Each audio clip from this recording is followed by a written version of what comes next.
है, क्या हम हमारे प्रथम भरोसे में स्थिर है? हमारे प्रथम भरोसे में हम स्थिर है क्या नहीं, इस विषय पर हम अध्ययन कर रहे हैं। और इस विषय के लिए जो वचन का चुनाव हमने किया है वो है इब्रानी का 3रा अध्याय और वचन 12 से लेके 14। Book of Hebrews chapter 3 verse 12 to 14 पढ़ेंगे। हे भाइयों चौकस रहो, सावधान रहो, तैयार रहो कि तुम में से बुरा और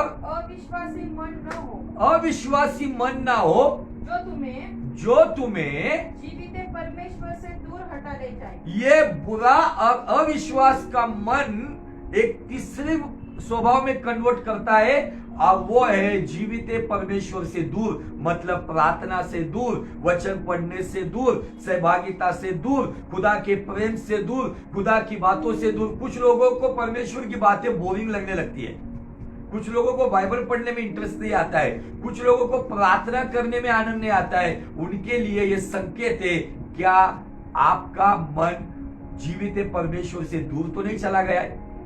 जिसके करीब रहने की चाहत होती है ना, उसी के अंदर वो प्रेम होता है। प्रेम केवल बोलने में नहीं, हाँ मेरा प्रेम है, प्रेम जताने में होता है। जिससे प्रेम किया जाता है उसके करीब जीवन जिया जाता है। आगे वरन जिस दिन तक आज का दिन कहा जाता है, जिस दिन तक आज का दिन कहा जाता है, हर दिन एक दूसरे को समझाते रहो। एक दूसरे को समझाते रहो। एक दूसरे को मतलब अगर एक व्यक्ति है जिसका अच्छा मन है, जिसका विश्वास का मन है, जो खुदा से प्रेम करते हुए फेलोशिप में, प्रार्थना में, वचन में, उसके चरित्र में, उसके करीब है, वो व्यक्ति जिसका बुरा मन है, जो अविश्वास में है, जो खुदा से दूर है, उस व्यक्ति को एक दूसरे को समझाते रहो। जबरदस्ती मत करो, क्योंकि हमारा खुदावन जबरदस्ती का नहीं है, जबरदस्ती करके कुछ मतलब भी नहीं है। समझाते रहो।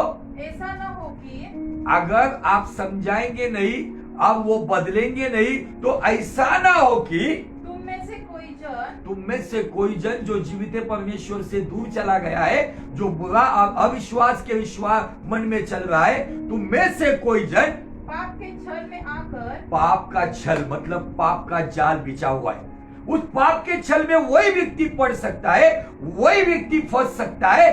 पाप का छल उसी को दबोच सकता है जो जीवित परमेश्वर से दूर है। इसीलिए आज के डेट में मसीह परिवारों में आज बहुत सारे जवान जनरेशन,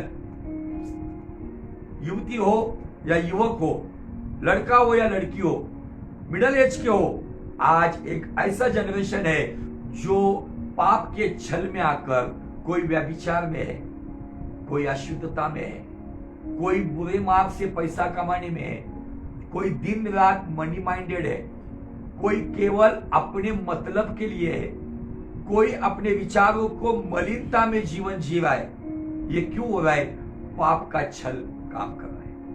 वो छल अदन की वाटिका से शुरुआत हुआ, जो आज तक काम कर रहा है। अब वो छल किस पे काम करेगा? जिसके अंदर अविश्वास आएगा, जिसके भीतर बुरा मन आएगा, और ये बातें उन्हें जीवित परमेश्वर से जैसे दूर लेकर जाएगी, वैसे पाप का जाल बिछा हुआ है, वो पाप का छल में आकर उसके अंदर एक व्यक्तिमत्व पैदा होता है। कौन सा व्यक्तिमत्व पैदा होता है? पढ़ेंगे आगे।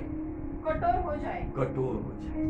और एक बार कठोर हो गया ना, फिर उस पर वचन का हथौड़ा पड़े, वचन की आग लगे, वचन की तलवार चले, कुछ भी हो, तो उसके बाद मैं आपको बताना चाहता हूं, वो व्यक्ति का जीवन जो कठोर बन जाता है, उसका आगे कुछ काम नहीं हो सकता। इसलिए आपको और मुझे ये बात समझनी होगी कि क्या मेरा मन परमेश्वर के प्रति वो मांस का है या कठोर पत्थर का है। एकदम सिंपल वे में परमेश्वर का वचन है जो सिखा रहा है हमें, जो बता रहा है हमें कि पाप के छल में आकर बहुत सारे लोग आज कठोर बन गए। कोई व्यभिचार में पढ़कर, एक्स्ट्रा मैरिटल अफेयर्स में पढ़कर, कोई अशुद्धताओं में पड़कर, कोई बुरी चाल चलन में पड़कर आज रोज दुष्ट उनके लिए वो पाप का छल तैयार रखता है और उसमें वही व्यक्ति पढ़कर बर्बाद होता है जिसका अंदर बुरा अविश्वास का जीवित परमेश्वर से दूर लेके जाने वाला ये मन जब आता है ना, तो वो कठोर मन वाला अपनों की इज्जत करना बंद कर देता है। वो कठोर मन वाला, उसके अंदर ना ममता रहती है ना दया रहती है, और वो कठोर मन वाला उसके अंदर और बात होती है, वो सारे एहसान भूल जाता है। वो मनुष्य का एहसान भूल जाता है, वो परमेश्वर का एहसान भूल जाता है, अब वो अपनी मनमानी करते हुए उसी कठोरता में उसको लगता है कि आज मैं सब कुछ कर सकता हूं। लेकिन समय है उन लोगों को समझाओ। वो समझाने के लिए आपके रिश्ते नाते से शुरुआत करो। जो कोई भी हो उन्हें समझाओ, कहो पाप के छल के द्वारा आप कठोर बन जाओगे, और ये कठोरता आने के बाद, ये कठोर व्यक्तित्व के बाद एक नुकसान होता है, और नुकसान ये है, वो आगे हम पढ़ेंगे। क्योंकि हम मसीह के भागीदार हुए हैं। हम मसीह के भागीदार हुए। कब हुए हैं? अगर हम हमारे जीवन में एक अच्छे मन से, एक अच्छे विश्वास से, परमेश्वर से करीब रहते हुए, खुदा की मर्जी पे चलते हुए, हमारे भीतर हम वो मसीह की भागीदारी को रखते हैं। अगर कठोर मन में चलते तो मसीह की भागीदारी मसीह नहीं तोड़ता है, हम खुद ब खुद अपने अहंकार से तोड़ते हैं। आगे, यदि हम अपने प्रथम भरोसे पर, वहां पर भी तीन बातें हैं। प्रथम भरोसे में हमारे भीतर एक अच्छा मन था, प्रथम भरोसे में हमारे अंदर विश्वास परिपूर्णता, प्रथम भरोसे में हम खुदा के करीब थे। यदि हम हमारे प्रथम भरोसे पर अंत तक दृढ़ता से स्थिर रहे, जैसे कहा जाता है, यदि आज तुम उसका शब्द सुनो, उसका शब्द, उसकी वाणी, उसका वचन, उसका संदेश सुनो, तो अपने मनों को कठोर न करो। मतलब आज एक ऐसा जनरेशन या ऐसा झुंड या ऐसा एक जमाव आज मसीहत में ये 1-1.5 साल में पैदा हुआ है। अलग अलग चर्चेस में पैदा हुआ है, अलग अलग शहर में, अलग अलग देशों में पैदा हुआ है। उस समूह को अगर कुछ नाम देना होगा तो कठोर ये शब्द उसको लागू होता है। और ये कठोरता कब आती है? जब एक अच्छे मन से, एक पवित्र मन से चलने वाला बुरे मन से चलता है, वही बुरे मन से जो विश्वास की बातें करने वाला अविश्वास में आता है, और अविश्वास में आके फेलोशिप से, खुदा की हुजूरी से, वचन, प्रार्थना, उसकी आराधना से दूर जाता है, तब पाप का छल उसको कठोर बनाता है। लेकिन यही बातों को अच्छी तरीके से अगर हम फिर से शुरुआत करते हुए उस अशुद्धता को छोड़कर वचन रूपी जल स्नान से, पवित्र आत्मा के स्नान से, पश्चाताप के द्वारा अगर फिर से हम पवित्रता की ओर आके, एक अच्छा मन हमें एक परिपूर्ण विश्वास देता है। ये परिपूर्ण विश्वास हमें खुदा के करीब लेकर आता है, और जब हम खुदा के करीब आते हैं तो पाप का छल हम पर काम नहीं करेगा, क्योंकि हमारे भीतर मसीह का मन पैदा होता है। Hallelujah, praise the Lord. आज ये बातें बहुत जरूरी है। इन दिनों में लोग प्रॉस्पेरिटी की उनकी भविष्यवाणियां चाहिए, उनको उनके परिवार के बारे में चाहिए। जो भविष्यवाणी के पीछे चलते हैं वे अपने आप को विश्वासी कहलाने के लायक नहीं है, क्योंकि भविष्य जानने का इंटरेस्ट उन्हें है जिन्हें अपने खुदा पे यकीन नहीं है। लेकिन जिन्हें अपने खुदा का यकीन है, उन्हें पता है वो परमेश्वर जो था, जो है, जो आने वाला, वो हमेशा मेरे साथ है। वो मुझे कभी त्यागेगा नहीं, वो मुझे कभी छोड़ेगा नहीं। वो हर पल, हर क्षण, हर दिन, हर घड़ी, हर समय मेरे साथ है। आमीन, हालेलुया, प्रेज़ द लॉर्ड। और इन दिनों में बहुत सारे लोग इस पाप के छल में क्यों आ रहे, कठोर क्यों बन रहे? उसका कारण वो है विलंब। प्रथम भरोसे को छोड़कर, उस स्थिरता को छोड़कर कुछ लोग अस्थिर क्यों हो गए? उसका कारण विलंब। अब ये विलंब परमेश्वर जानबूझकर कुछ चीजों में करता है। अगर किसी को धन चाहिए, अब वो देख रहा है कि मेरा बाजू वाला, मेरा पड़ोसी बहुत जल्दी रईस हो रहा है, उसको सक्सेस मिल रहा है, लेकिन मुझे क्यों नहीं? खुदावन आपको और मुझे जांच रहा है। क्या हम धीरज रखते हुए अपने प्रथम भरोसे में हम दृढ़ता से स्थिर है, तो निश्चय हम उसके भागीदार है। अगर हम उसके भागीदार है तो वो भागीदार हमें हमारा मुनाफा दिए बिना छोड़ेगा नहीं। आमीन। उसके लिए हमें धीरज से बाट जोड़नी होगी। जो यहोवा की बाट जोती है, बाइबल कहती है कि वो उकाब के पंखों के नाई ऊंची उड़ान उड़ते हैं। जो धीरज नहीं रखते हैं, जो हार्ड एंड फास्ट कुछ चीजों को प्राप्त करना चाहते, उन्हें मिलेगा भी अपनी ताकत, अपनी ज्ञान, अपने तजुर्बे से, अपने कॉन्टेक्ट से, लेकिन वो बरकरार नहीं रहेगा। जितने जल्दी आएगा उतने जल्दी जाएगा। लेकिन जो खुदा की ओर से आता है, आंधी तूफान आए, वो कोई चीज उसके आशीष को बर्बाद नहीं कर सकती। आमीन, हालेलुया।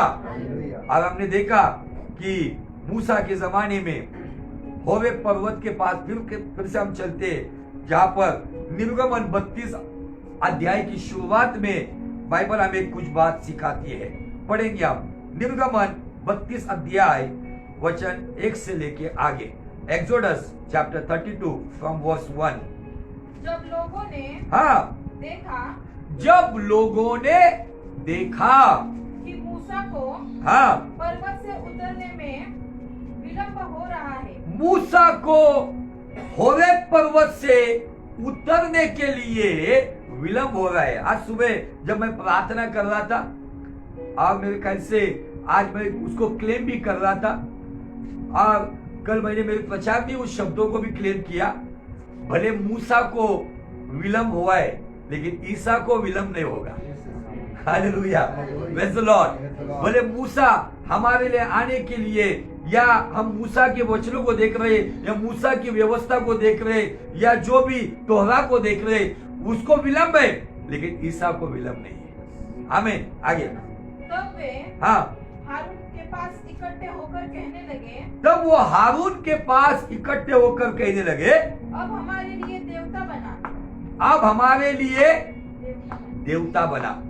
वास्तविक अगर उस नजारे को अगर आप थोड़ा सा आप उसको कल्पना करोगे, तो वो कल्पना भी ये बताती है कि मूसा एक बड़े संभाषण के बाद, एक बड़े डिस्कशन के बाद, सब लोगों को कुछ नियम और शर्तें बताने के बाद, जो पर्वत है होरे पर्वत, उसको चारों ओर से मर्यादा बॉर्डर लाइन लगाने के बाद, कुछ नियम बताने के बाद, वो परमेश्वर ने बुलाने के बाद वो पर्वत पे वो यहोशू के साथ गया।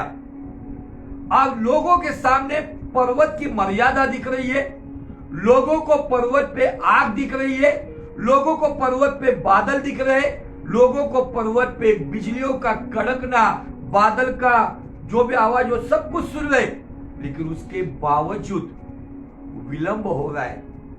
आज कलीसिया है, पासवान है, लेकिन कुछ लोग ये रहने के बावजूद भी विलंब होने की वजह से अस्थिर हो रहे।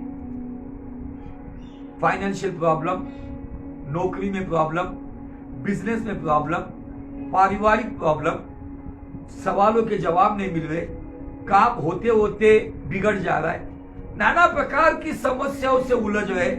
जो काम हाथ में लिया है वो काम पूरा ही नहीं हो रहा है, जो जिम्मेदारी दी गई उस जिम्मेदारी निभा नहीं पा रहे, जो चाहिए उसके लिए प्रार्थना कर रहे, एड़िया रगड़ रहे, जवाब नहीं मिल रहा है। ये विलंब। उसके बीच में सरकार के कुछ नियम आ रहे, सरकार की कुछ शर्तें आ रहे, अगर हमको सफर करना है तो हमारे 2 वैक्सीन होनी चाहिए।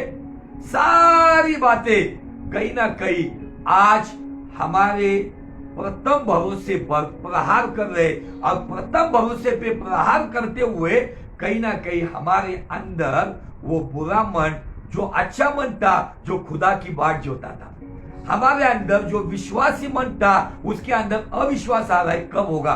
और कहीं ना कहीं अपने सॉल्यूशन को पूरा करने के लिए या अपने प्रॉब्लम से हमें निजात प्राप्त करने के लिए हम खुदा के करीब रहने वाले, हम संसार के करीब तो नहीं जा रहे। ये क्यों हो रहा है? विलंब। और ये विलंब हुजूरी दिख रही है, परमेश्वर का दास ऊपर है, खुदावन उसके साथ बात कर रहा है, ये सब होने के बावजूद लोग अस्थिर हो रहे। आज आपको और मुझे ये जो घटनाएं इतिहास में घटी हुई है, ये आज आपको और मुझे क्या सिखा रही है?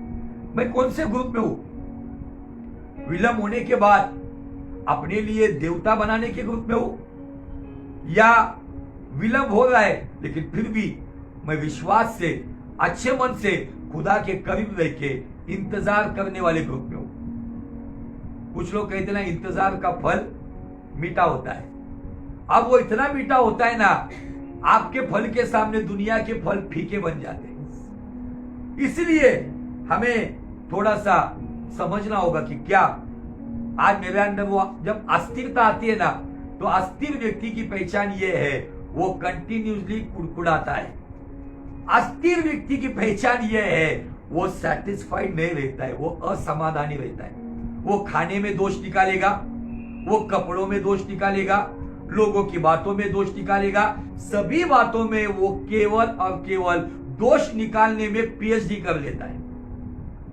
क्यों? अस्थिरता। अस्थिरता क्यों आती है?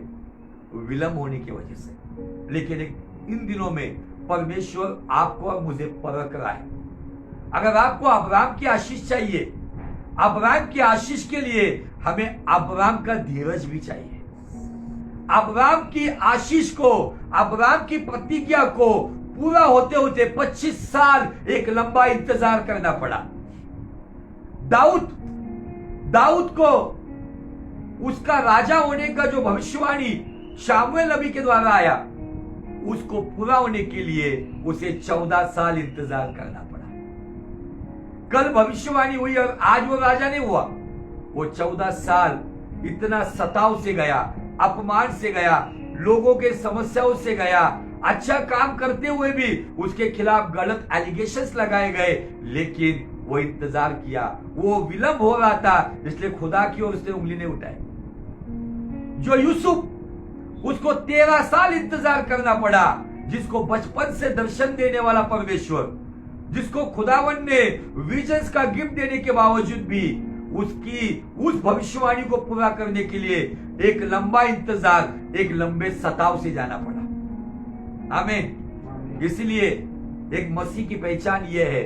मैं ये नहीं कहता हूं कि आपको इमीडिएट नहीं मिलेगा, मिलेगा। परमेश्वर ये सिस्टमैटिक नहीं है कि आपको विलंब से ही मिलेगा, लेकिन मुझे आज बताना है कि अगर खुदावन का अनुग्रह है, जैसे 12 साल की स्त्री 1 सेकेंड में ठीक हो गई, आपके साथ भी हो सकता है। जैसे कुछ कुष्ठ रोगी जो कोढ़ी थे, जो दूर से यीशु की वाणी सुनकर वो जगह पे चंगे नहीं हुए, बाइबल कहती है वो जाते जाते चंगे हो गए। सूबेदार का बेटा कफरनहूम में मरने की कगार पर था, यीशु मसीह ने कहा मैं नहीं आऊंगा तेरे इधर, जा तेरा बच्चा बच गया है। वो विश्वास रखते हुए जब निकला तो बाइबल कहती है रास्ते में उसको जवाब मिला, बच्चा ठीक है। आमीन। आपको विलंब से मिलेगा, देरी से मिलेगा, लेकिन बेस्ट मिलेगा। इन दिनों में शैतान आपके भले फाइनेंस पे हमला करता होगा, करने दो। भले आपके शरीर पे बीमारी से हमला करता होगा, करने दो, लेकिन उसको आपके प्रथम भरोसे पर हमला मत करने दो। आपकी स्थिरता को बनाए रखो, आपकी स्टेबिलिटी को बनाए रखो। आपका ओरिजिनल कन्विक्शन, जो पहले एहसास का प्रेम, उसके ऊपर हमला मत होने दो। उसको अय्यूब के लायक कहो, भले मेरा सब कुछ लूट भी गया ना, फिर भी मैं मेरे उद्धार परमेश्वर के करीब रहूंगा। आमीन, हालेलुया। जाने दो बरकत जाती, जाने दो, जाने दो करोड़ों लाखों रुपए जाने दो, तुम्हारा मेरा खुदा दुगना नहीं देगा, 100 गुना देगा।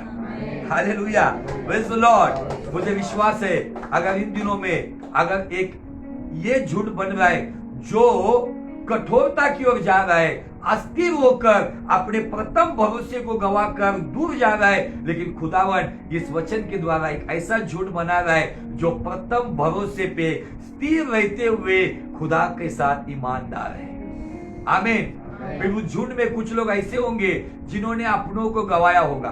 उस झुंड में ऐसे लोग होंगे जिनको अपनों ने फंसाया होगा या विश्वासघात किया होगा, जिनके जीवन में कुछ अच्छा नहीं चल रहा है, फिर भी वो खुदा से ईमानदार है। आमीन। आज इन दिनों में कौन से झुंड में हम, कौन सी ग्रुप में हम विलंब होने के बाद खुदा से दूर जाने वाले? विलंब हो रहा है, देरी हो रही है, इसलिए भटक रहे, चिंताओं में पड़े हुए, कुड़कुड़ा रहे हैं, मरमरिंग कर रहे, बार बार एक ही बात को लेकर उसको हैमरिंग कर रहे, एक ही बात के ऊपर सोच रहे, दिन रात छत को देख रहे। कौन सी बातों में पड़े हुए? छोड़ दो, कोई हमारे साथ है या नहीं, भले हमारे ऊपर कर्जा हो, भले आज एक दिन के खाने की प्रॉब्लम, नो प्रॉब्लम, लेकिन खुदावन मैं मेरे प्रथम भविष्य पर हमला होने नहीं दूंगा। आमीन। उस प्रथम भविष्य के चारों ओर से जैसे यरीहो की दीवार बनाई हुई थी, वैसे आपकी विश्वास की दीवार पक्की बना लो। आमीन, हालेलुया, प्रेज़ द लॉर्ड। यहाँ पर एक झुंड है जो खुदा की हुजूरी देख रहे, खुदा के दास को जानते, और प्रॉब्लम एक आया वहां पे कि खुदा का और एक दास वहां पे नीचे था, लेकिन वो खुदा का दास होने के बावजूद, जिसने खुदा के बड़े बड़े मोजज़ात मूसा के साथ रुककर उसकी भी लाठी का इस्तेमाल करते हुए खुदा ने किया, लेकिन एक वो अस्थिर हुआ। इसलिए जब एक लीडर अस्थिर होता है, जब एक लीडर अपने प्रथम भविष्य को खोता है ना, तो वो अकेला नहीं गिरता है, तो उसके साथ एक बड़ी संख्या गिरती है। एक पास्टर जब गिरता है ना, तब वो अकेला नहीं गिरता है, तो उसके साथ पूरा चर्च गिरता है। इसलिए अगुओं के ऊपर सबसे बड़ी जिम्मेदारी है कि वो अपने प्रथम भविष्य को, दुख आए, समस्या आए, बीमारी आए, परेशानी आए, सताव आए, अपमान आए, अपने प्रथम भविष्य पर हमला होने देना नहीं। अगर एक पासबान खड़ा है, एक लीडर खड़ा है, तो सारी कलीसिया खड़ी है। आमीन, हालेलुया, प्रेज़ द लॉर्ड। लेकिन एक सीनियर पास्टर पर्वत पे गया है और एक जूनियर पास्टर नीचे है, और जूनियर पास्टर ने उस अस्थिरता की वजह से कितने सारे लोगों को भरमाने का कारण बन गया। पढ़ेंगे आगे। अब हमारे लिए देवता बना। लोगों ने आकर कहा, मूसा का क्या हुआ पता नहीं, उसको आने के लिए विलंब हो रहा है, अब हमारे लिए देवता बना। अगर एक स्थिर पासबान का या एक स्थिर लीडर का, खुदा को जानने वाला, खुदा की मोजज़ात पहचानने वाला, यह उदाहरण हमारे लिए क्यों है पता है? इन दिनों में बहुत सारे हारून की स्पिरिट में चल रहे जो कॉम्प्रोमाइज कर रहे हैं। इन दिनों में कॉम्प्रोमाइज स्पिरिट में चलने वाले लीडर्स है, इसलिए वो कलीसिया को उनको खुश करने के लिए उनकी बातों के साथ सहमत हो रहे हैं, और उनको खुश करने के पीछे पड़े हुए जो ह्यूमन प्लीजिंग मिनिस्ट्री आज बहुत सारे अगुवे कर रहे हैं। इसीलिए आज कलीसिया होरेब पर्वत के पास है, लेकिन बछड़े की उपासना कर रहे हैं। चलते आगे। जो हमारे आगे आगे चले, जो हमारे आगे आगे चले। कैसा सवाल है या कैसी मांग है ना, उनके सर पे यहोवा का उपस्थिति का बादल है, सब कुछ माहौल है, लेकिन क्या कह रहे? हमारे आगे आगे चले। चलो आगे। क्योंकि उस पुरुष मूसा को जो हमें मिस्र देश से निकाल ले आया है, हाँ, हम नहीं जानते कि क्या हुआ। देखो कितने झटक से लोग उन पर एहसान करने वाले व्यक्ति को, जिसको परमेश्वर कहता था उनके सामने कि ये नबी है, जिसके बारे में परमेश्वर ने कहा कि संसार में मूसा के समान नम्र कोई नहीं है, एक आदरणीय व्यक्ति को कहते हैं, वो पुरुष का क्या हुआ है पता नहीं।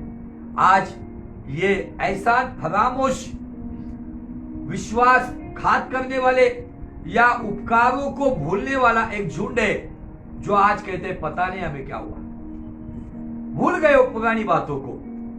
आज इन बातों से हमें दिखाई पड़ता है कि ये जो घटनाएं होरेब के पास हो रही है, ये घटनाएं इन दिनों में इस कोविड-19 के पीरियड में घट रही है। मनुष्य केवल अपने मकसद के लिए, अपने मतलब के लिए, कहां से मुझे सफलता मिलेगी, कहां से मुझे सॉल्यूशन मिलेगा, बस उसकी सोच में वो लोग, उसको आने के लिए विलंब हो रहा है, इसलिए अस्थिर हो गए, उसके पास जाकर असिस्टेंट पास्टर को कहते कि हमारे सामने चलने वाली देवता बना। तीसरी बात कहते हमें पता नहीं उसका क्या हुआ, वास्तविक वो खुदा की हुजूरी में है, लेकिन आज ये अविश्वास का मन आ गया।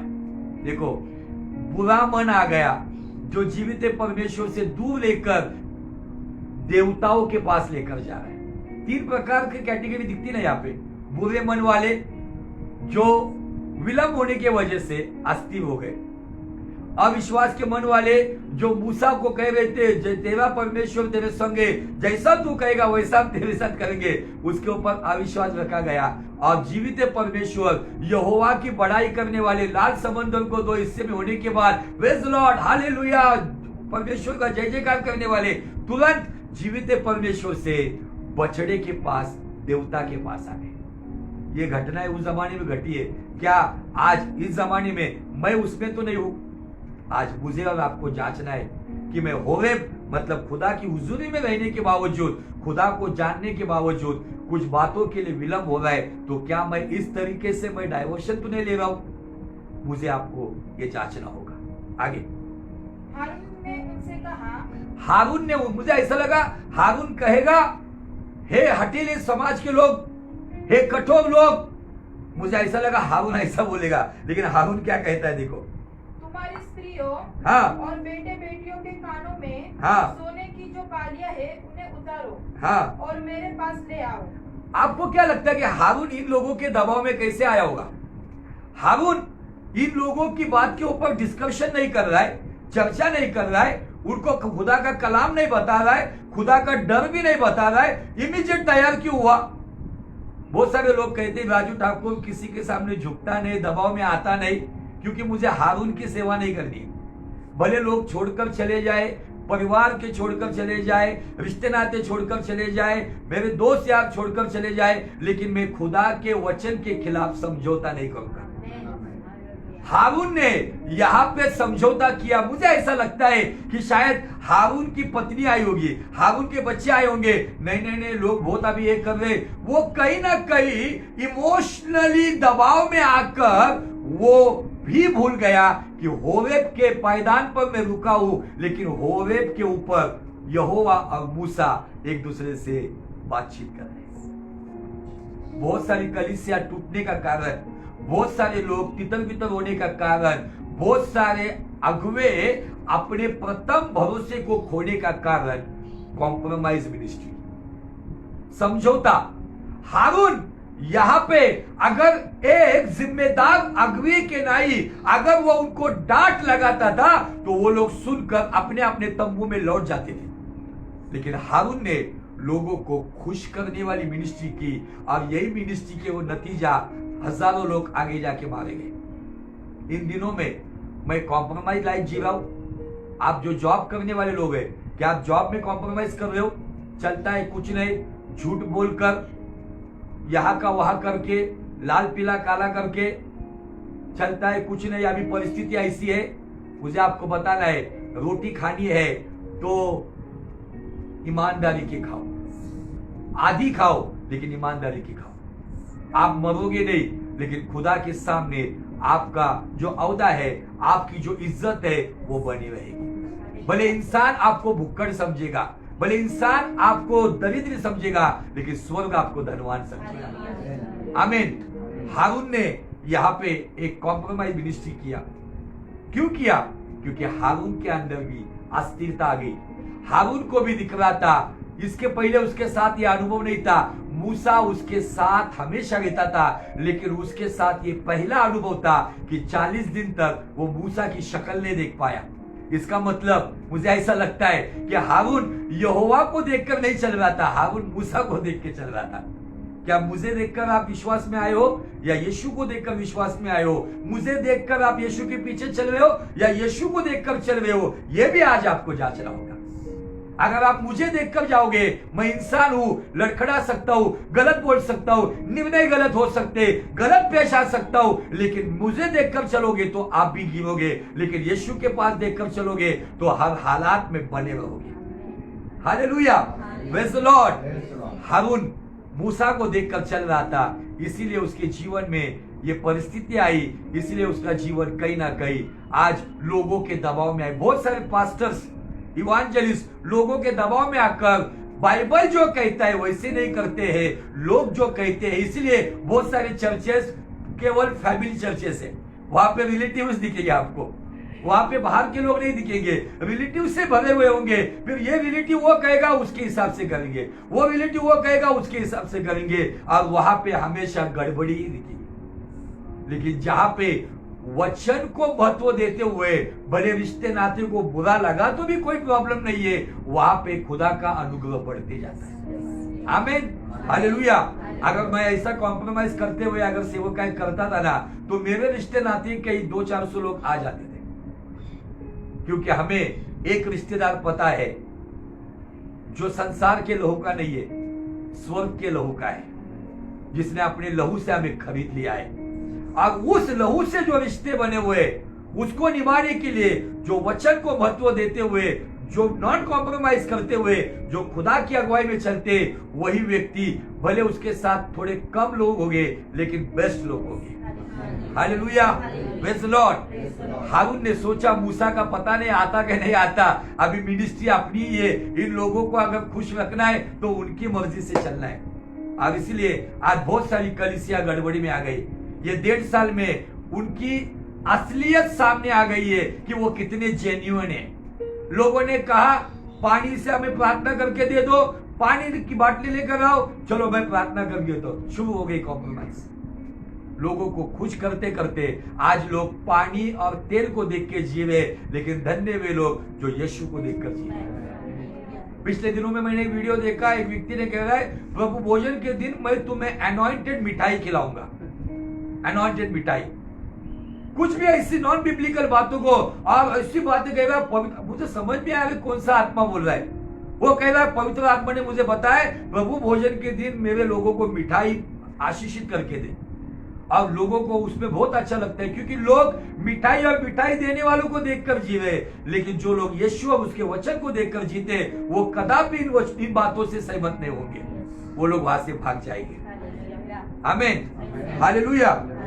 आज ये विलंब होने की वजह से कुछ लोग अस्थिर हुए, एक अगवा अस्थिर हुआ, और यह अस्थिरता ने क्या किया पता है? खुदा के कलाम के खिलाफ समझौता करते हुए खुदा के वचन के खिलाफ बलवाई और बगावत की गई। और परमेश्वर, उसके बारे में बताया गया, वो ईर्ष्यावान परमेश्वर, ये जेलियस गॉड, वो जेलियस गॉड है। कौन से बारे में? जो परमेश्वर की महिमा अगर किस दूसरी चीज को जाती है तो वो परमेश्वर ये बर्दाश्त नहीं कर सकता। और खुदावन ऊपर होरेब पर्वत पे मूसा के साथ है, नीचे लोग एक गलत अगुवे के साथ आगे जाके सुधर गया हो, लेकिन ये निर्णय उसका गलत हुआ। आगे तब सब लोगों ने उनके कानों से सोने की बालियों को उतारा, सोने की बालियों को उतारा और हारून के पास ले आए, और हारून के पास ले आए।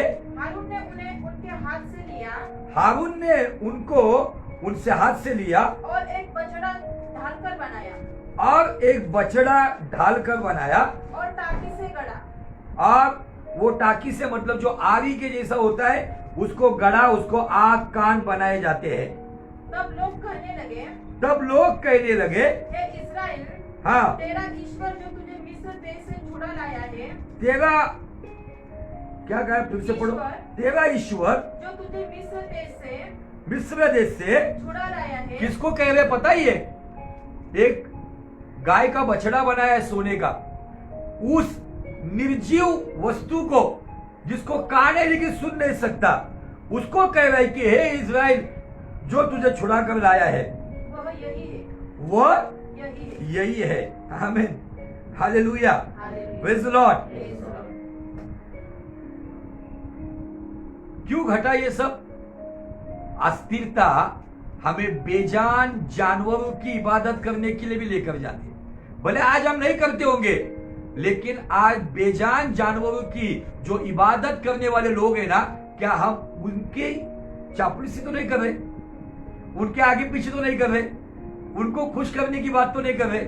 शायद ये हो सकता है। ये क्यों हुआ? इसके पीछे का कारण क्या है? क्योंकि जब मिस्र से ये लोग जब निकले तो आपको पता है कि जब परमेश्वर ने कहा कि मैं उस दूत को भेजूंगा या उस महामारी को भेजूंगा, जिस घर के ऊपर मेमने का लहू नहीं होगा उस घर के अंदर का पहला बच्चा मार दूंगा, विनाश करूंगा। और बाइबल कहती है कि फिरौन के घर से लेके उसके प्रजा के लोगों तक हर एक घर का पहला बच्चा मर गया, इवन जानवर का भी पहले संतान मर गया। लेकिन ये जो इजराइल लोग जिस गोशेन प्रांत में थे, उनके कुछ इजरायली फ्रेंड्स थे, उन्होंने यकीन किया था कि नहीं, इनका यहोवा, क्योंकि जो पीड़ाओं को उन्होंने देखा था, कुछ लोग इजरायलियों के दोस्त बन गए थे और कुछ लोग अंदर उस वक्त जब रात को वो न्याय का दूत घूम रहा था, तब कुछ इजरायली लोगों के साथ मिस्री लोग भी थे। और बाइबल कहती कि जब ये इजराइल लोग मिस्र से निकले तो कुछ मिश्र समुदाय के लोग भी निकले। ये मिश्र समुदाय के लोग मतलब मिस्री लोग थे। और ये लोग उनको बार बार बताते थे हमारा खुदा ऐसा है, वैसा बछड़ा है। ये आइडिया आई कहां से बछड़ा बनाने की? हारून को वो ब्लूप्रिंट दिया किसने? ऐसा बनाना है, ऐसे कान बनाने, ऐसा नाक बनाना है, इतनी हाइट का होना चाहिए, ये आइडिया दिया किसने? मिश्र समुदाय के लोग। मतलब क्या? उस जमाने में मिश्र समुदाय के लोग थे। आज हमारी संगति कुछ ऐसे लोगों से है, क्या वो उनके आइडिया हमें दे रहे? क्या वो उनके तरीके दे रहे? नहीं, ऐसा काम करो, ऐसा इनकम करो, इस तरीके से चलो, इस आइडिया से चलो। तो ये मिश्र समुदाय की संगति आपको विनाश की ओर लेके जा सकती है। हमें जो भी गाइडेंस चाहिए एक विश्वासी से चाहिए, भले वो गरीब क्यों ना हो, उसकी संगति करो, उसके साथ मेल मिलाप रखो, उसके साथ प्रार्थना करो। फिर आपका धनवान व्यक्ति दोस्त मिश्र समुदाय का हो, लाखों करोड़ है उसके पास, उससे आपको भले लाखों करोड़ मिलेंगे, लेकिन उससे आपको बछड़े की उपासना ही मिलेगी। Hallelujah, praise the Lord. Bible कहती है यहां पर विलंब होने के लिए जब अस्थिरता आई, प्रथम भरोसे को लोगों ने खोया, लीडर ने खोया, तब एक गलत इबादत यहाँ पे शुरू हुई और यहाँ पे एक गलत घोषणा भी हुई। क्या घोषणा हुई? ये बछड़ा है जो हमें मिस्र से छुड़ा कर लेके आया। आगे, यह देख के हारून ने उनके आगे एक वेदी बनवाई। देखो, इसने बछड़ा तो बनाया ही बनाया। देखो कितने दबाव में आने के बाद क्या क्या गलत काम करना पड़ता है। एक तो गलत बछड़ा बनाया, गलत इबादत का माबूद बनाया। दूसरी बात, उसने वेदी बनाई, ऑल्टर। वो वेदी हमने आज वर्शिप में गाया ना, क्या वर्ड था वो? बनकर कुर्बानी आता हूं मैं तेरे हुजूर। वेदी पर कुर्बानी दी जाती थी, लेकिन आज के डेट में हमारे लिए वो जरूरी नहीं है ऑल्टर की। अभी हमारा जीवन में हमारी मन की वेदी ही वो ऑल्टर है। उसके अंदर हमारे सारी गलत बातों को जला देना है, मन से निकाल देना है हमको। हमारा जीवन खुद ब खुद जब कुर्बानी दी जाती है उस जमाने में, तो उस कुर्बानी को पूरी तरह से जला दिया जाता था।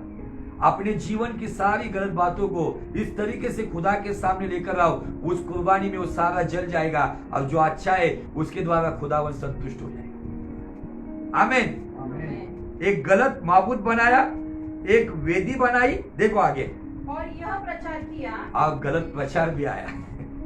जब दबाव के अंदर अगर कोई व्यक्ति आता है ना, तब वो लोगों को खुश करने वाले देवता, लोगों को पसंद आने वाली वेदी और लोगों के कानों को मीठी लगने वाली प्रचार भी करते।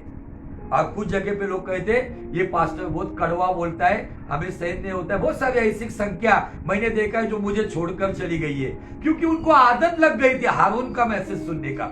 उनको आदत लग गई थी उनको खुश करने वाली बातों का। उनको करेक्शन पसंद नहीं था, उनको केवल मोटिवेशन पसंद था। अगर आपको करेक्ट किया जा रहा है तो आपको ये बात बताने के लिए मुझे आनंद होगा कि आप अनाथ नहीं हो। आपके ऊपर कोई नाथ है, जो बाप है, जिसकी अगुवाई में आप चल रहे हैं। और जो बाप अपने बच्चे को करेक्ट करता है वही एक योग्य बाप होता है। आमीन, हालेलुया। इब्रानी की किताब में पौलुस कहता है कि अगर आप आपके बच्चों को डांटते नहीं हो तो ये व्यभिचार की संतान है। अगर डांटते हो, करेक्ट करते हो, तेरे मारने से वो मरेगा नहीं, तेरे मारने से वो मरेगा नहीं, लेकिन तेरी डांट उसे नरक की अग्नि से बचाएगी। आमीन, हालेलुया। यहाँ पे अस्थिरता आने के बाद 3 गलतियां एक लीडर से हुई। उसने लोगों को खुश करने के लिए, इसलिए आज लोगों को खुश करने वाली बातों पर ही आज ज्यादा ध्यान दिया जा रहा है, क्योंकि अगर लोग खुश रहेंगे तो चर्च में दशमांश आता रहेगा, पैसा आता रहेगा, जमाव आता रहेगा, भीड़ आती रहेगी, लग्जरियस लाइफ बना रहेगा। लेकिन जब मैं खराब प्रचार करने लगूंगा तब भीड़ कम होगी, दशमांश कम होगा, मुझे स्ट्रगल करना पड़ेगा और मैं प्रॉब्लम में आऊंगा। ये दुनिया की सोच है। जो व्यक्ति खुदावन के ऊपर निर्भर है, वो भीड़ आए या ना आए, जो संदेश खुदावन ने दिया है वही प्रचार करेगा। आमीन, हालेलुया। आज ये 3 बातें आज इमोशंस में बहकर, दबाव में आकर बहुत सारी जगह पे चल रही है। इसीलिए इन दिनों में लोग कठोर बन गए। वो अभी कड़वी बात सहन नहीं कर पा रहे।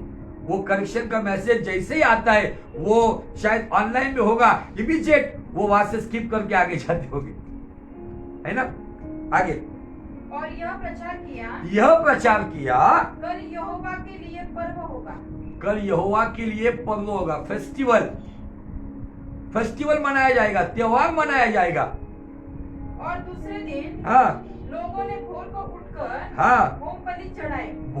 उठकर होम बलि चढ़ाए और मेल बलि ले आए। अभी उसने क्या कहा? यहोवा के लिए पर्व मनाया जाएगा। नाम यहोवा का है, लेबल यहोवा का है। जैसे बाहर लगा है क्रूस, अंदर बैठा है भूत। नाम लगा है, लेबल यहोवा का, और पर्व मनाया जा रहा है किसके सामने? बछड़े के सामने। भोर को उठकर उस वेदी के सामने, उस बछड़े के सामने होम बलि और मेल बलि चढ़ाए गए। आगे, फिर बैठकर खाया पिया। और फिर बैठकर, लोगों को यही अच्छा लगता है, ईटिंग, मीटिंग, बड़े बड़े क्रूसेड, बड़े बड़ी जगह पर यही बातों में एंजॉय, लेकिन लाइफ चेंजिंग में कोई इंटरेस्टेड नहीं। खाना पीना होना चाहिए, लेकिन खाने पीने से अधिक परमेश्वर, उसके वचन को अधिक महत्व देना, यह हमारा कर्तव्य है। आगे, और उठकर खेलने लगे। क्या खेलने लगे? कबड्डी, खो खो, क्या खेलने लगे? वास्तविक ये बहुत अच्छी भाषांतर में दिया गया जवाब है। खेलने लगे मतलब वहां पर कुकर्म करने लगे। उसका जवाब हमें पहले करंथियों का किताब, उसका 10वां अध्याय, यहां पर आपको इस घटना का अच्छी तरीके से जवाब मिलेगा।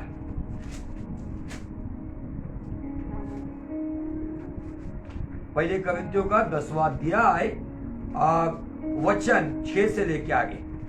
ये बातें हमारे लिए दृष्टांत ठहरी। ये बातें हमारे लिए, किसके लिए? बोलो, हमारे लिए। कौन सी बातें? जो घटना मैंने अभी सारी बताई, जो भी बातें उस जमाने में हो रही है और अभी जो हम लोग देख रहे हैं, ये सारी बातें इतिहास की हमारे लिए दृष्टांत है, ताकि जो गलतियां उन्होंने की, जिन गड्ढों में वो पड़े, उन गड्ढों में हम ना पड़े। आगे, कि जैसे उन्होंने लालच किया, वैसे हम बुरी वस्तुओं का लालच न करें। उन्होंने लालच किया, वैसे हम भी लालच ना करें। मतलब वहां पर जो समूह था, वो समूह अस्थिरता के कारण लालची बन गया था। आगे, और न तुम मूर्ति पूजक बनो, जैसे कि उनमें से कितने बन गए थे। जिनमें से कितने लोग बन गए थे? जैसा लिखा है, लोग खाने पीने बैठे। जैसे थोड़ी देर पहले हमने निर्गमन की किताब में पढ़ा था, लोग खाने पीने बैठे और खेलने कूदने उठे, और न हम व्यभिचार करें, जैसा उनमें से कितने ने किया। आगे, और एक दिन में 23,000 मर गए। अबे आपने पूछा, मैंने कहा खेलने लगे तो क्या करने लगे?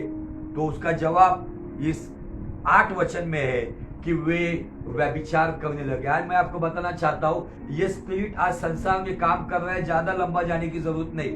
हमारे कोरेगांव पार्क में, पुणे में जो ओशो आश्रम है, ये उसी कल्चर पे या उसी ट्रेंड पे, वहां पे उनके परमेश्वर की इबादत होने के बाद वहां पे इसी तरीके से वो खेलने कूदने लगते। मतलब कोई भी किसी के साथ, जिसको अपना मनपसंद जो व्यक्ति चाहिए उसके साथ वो शारीरिक कुकर्म कर सकता है। ये स्पिरिट आज भी काम कर रहा है। ये किधर से हुआ, कौन सी बात से हुआ? जब विलंब होने की वजह से अस्थिरता आई, तो स्टेप बाय स्टेप ये सारे पाप का छल बढ़ते गया, लोग कठोर होते गए और ये भूल गए कि उस पर्वत के नीचे हम ये कुकर्म कर रहे, उसी पर्वत के ऊपर न्यायाधीश मूसा से बात कर रहे हैं। और इन्हीं बातों से बाइबल कहती है कि एक दिन में 23,000 लोग मारे गए। 23,000 लोग उसके वजह से मारे गए। क्यों? उसका कारण प्रथम भरोसे को खोने के बाद बुरा मन, अविश्वासी मन, खुदा से दूर लेके जाने वाला मन, पाप के छल से कठोर जीवन भागीदारी को तोड़कर प्रथम भरोसे से दूर करते हुए पाप की दशा में लेकर न्याय की ओर लेकर जाता है। और इसी के वजह से बहुत सारे लोग उस जमाने में मारे गए। इस जमाने में क्यों मारे नहीं जा रहे? उसका कारण यीशु मसीह आज बीच में है, लेकिन वो कितने दिन बीच में रहेगा? वो जब तक वकील बनकर बैठा है, वो पिता की दाहिनी ओर बैठा है, लेकिन जैसे ही वो उठेगा ना, उसकी पोस्ट बदल जाएगी। जब तक वो बैठा है तब तक वो आपके मेरे लिए वकीली कर रहा है, हमारे लिए वो बेल कर रहा है, हमारे लिए जमानत दे रहा है, हमारे गुनाहों के लिए जमानत दे रहा है। लेकिन जब ये वकील उठ जाएगा ना, तो वकील नहीं रहेगा, तब वो खुद न्यायाधीश बनेगा। इसीलिए जब वो बादल पर आएगा तो हम ऐसे लोग बने कि जो हम ओरिजिनल कन्विक्शन, पहला एहसास, प्रथम भरोसे को बनाए रखे हुए लोग हो, फिर कब्रिस्तान में हो या जिंदा हालत में हो, जहां कहीं भी रहेंगे उसी विश्वास के साथ अगर इस संसार से हम चले गए तो कब्रिस्तान से वो हमें उठा सकता है, या जिंदे हालात में एक महिमा का शरीर देकर अपने साथ लेके जा सकता है। किसको लेके जाएगा? ईसाइयों को, पेंटिकोस्टल को, सीएनआई को, मेथोडिस्ट को? किसी को नहीं। वो व्यक्ति जाएगा जो अपने प्रथम भरोसे पर अंत तक स्थिर है। बहुत सारी बातें इसमें और बतानी है, लेकिन टाइम को देखकर मैं रुकूंगा। लेकिन इसी पाठ को लेकर मैं नए नियम से और कुछ बातें बताकर फिर हम प्रार्थना में चलेंगे। नए नियम में चलेंगे हम मत्ती का 25 अध्याय। यहां पर भी विलंब होने की वजह से कुछ आत्मा से भरे हुए और कुछ दिखावा करने वाले ऐसे दो समूह के लोग हैं जो सो गए। मत्ती का 25 अध्याय और वचन 1 से लेके आगे पढ़ेंगे। तब स्वर्ग का राज्य उस दिन कुंवारियों के समान होगा। उस दिन नहीं, उस 10 कुंवारी के समान होगा। उस 10 कुंवारियों के समान होगा जो अपनी मशाले लेकर दूल्हे से भेंट करने को निकली। स्वर्ग का राज्य 10 कुंवारी के समान होगा। यीशु मसीह ने स्वर्ग के राज्यों के लिए अलग अलग एग्जाम्पल दिए। स्वर्ग का राज्य जाल के समान है, मोती के समान है, और उसमें से एक एग्जाम्पल दिया कि स्वर्ग का राज्य उन 10 कुंवारी के समान है। देखो, उनमें से 5 मूर्ख है और 5 समझदार थी, और 5 सयानी या समझदार थी। मूर्खों ने अपनी मशाले या दिए तोड़ी, हाँ, परंतु अपने साथ क्या नहीं लिया? तेल नहीं लिया। परंतु समझदारों ने अपनी मशालों के साथ अपनी कुप्पियों में तेल भी भर लिया। अपनी कुप्पियों में तेल भी भर दिया। मतलब उनके पास मशाल के साथ कुप्पी है, और कुप्पी खाली नहीं है, तो कुप्पी तेल से भरी हुई है। आगे, जब दूल्हे के आने में देर हुई, जब दूल्हे को आने के लिए विलंब हुआ, दूल्हे को आने के लिए देर हुई, तो वे सब ऊँघने लगी हाँ, और सो गई। और सो गई।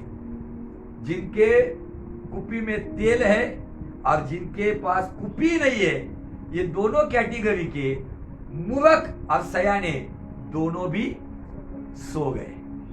ये लॉकडाउन के दरमियान ऐसे आत्मा से भरे हुए भी और दिखावा करने वाले भी आज सोने की दशा में है। और ये ऐसे मैसेज चाहिए जो सोए हुए हैं वो एकदम झटाक से जाग जाए। बाइबल कहती है यहाँ पे, दूल्हे को आने के लिए देर हुई, दूल्हे को आने के लिए विलंब हुआ, तब वो ऊँघने लगी और सो गई। अभी इन 5 सयानी कुंवारियों में मैं हूं या 5 मूर्ख कुंवारी में हूं, सोई हुई दशा में हूं या जागरूक हूं। उसको विलंब हो या वो आज आए। जैसे मैं हमेशा कहता हूं कि भाई सूरज प्रेमानी का एक स्टेटमेंट मेरे एकदम हृदय में सील हो गया। उन्होंने कहा कि एक सच्चे मसीह को ऐसा जीवन जीना चाहिए जिसके लिए यीशु मसीह कल मारा गया, कल आज सुबह जिलाया गया और आज शाम को आने वाला है। इस विश्वास से जो हर दिन जीता है ना, वही सच्चा मसीह है जो अपने प्रथम भरोसे में स्थिर रह सकता है। आमीन, हालेलुया। ये सिर्फ मैंने आपके सामने रखा कि ये 5 सयानी और 5 मूर्ख, आत्मा से भरी हुई और दिखावा करने वाले दोनों भी सो गई। क्यों? विलंब हो रहा है, परिस्थितियां नहीं बदल रही है, जवाब नहीं मिल रहा है। इन दिनों में रबा करने वाले भी सो गए हैं और जो शांत आराधना करने वाले भी सो गए। इन दिनों में हमें देखना है, भले विलंब हो रहा है लेकिन मुझे इन कुंवारियों के जैसे नहीं, मुझे सोने का नहीं है, मुझे जागरूक रहना है। क्योंकि हमने जिस वचन का चुनाव किया है, इब्रानी 3:12 की शुरुआत ही कहती है, हे भाइयों चौकस रहो, सावधान रहो, जागरूक रहो, आंखों में तेल डालकर जैसे वो पहरेदार काम करता है वैसे जागरूक रहो। वो कभी भी आ सकता है। आमीन। अगर वो कभी भी आने वाला है तो वो कभी भी आएगा, तो मैं तैयार हूं क्या? बहुत सारे लोग वचन का गलत इस्तेमाल करते, यीशु मसीह पापियों के लिए आया, मैं वैसा पापी हूं, पापी है। लेकिन उनको बताने के लिए मुझे आनंद हो रहा है, यीशु मसीह निश्चय आपके कहे हुए वचन के अनुसार पापियों के लिए आया था, लेकिन अभी धर्मियों के लिए आएगा। मुझे वो धर्मी में जमा होना है जो जागरूक है, जिसका मन बुरा नहीं तो जिसका मन पवित्र है, जो अविश्वास में नहीं तो विश्वास में अभी भी चल रहा है, हालात नहीं बदलने के बावजूद, जो खुदा से दूर नहीं, जो खुदा के करीब है, जो परिस्थितियां नहीं बदली तो भी, जिसका मन कठोर नहीं तो जिसके मन में खुदा का मन है, यीशु का मन है, जिसने अपने प्रथम भरोसे को बनाए रखा है, जो स्थिर है, जो